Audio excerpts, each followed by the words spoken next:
அவங்க இருக்காங்க அப்படின்னா தபால் வாக்கு போடலாம்.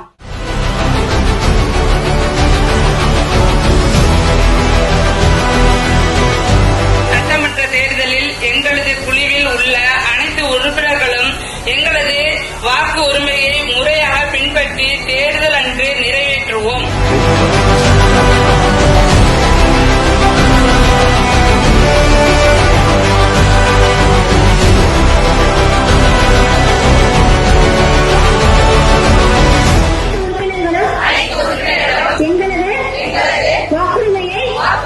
முறையாக பின்பற்றி தேர்தல் அன்று நிறைவேற்றுவோம்.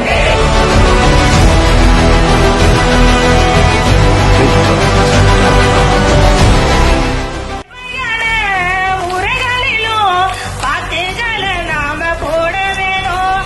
நேர்மையான முறைகளிலும் பாத்துகளை நாம போட வேணும். தேர்தலின் விழா தமிழ்நாட்டின் பெருவிழா. தேர்தல் நாள் ஏப்ரல் 23, 2026. மறக்க வேண்டாம், ஓட்டுரிமை நமது கடமை.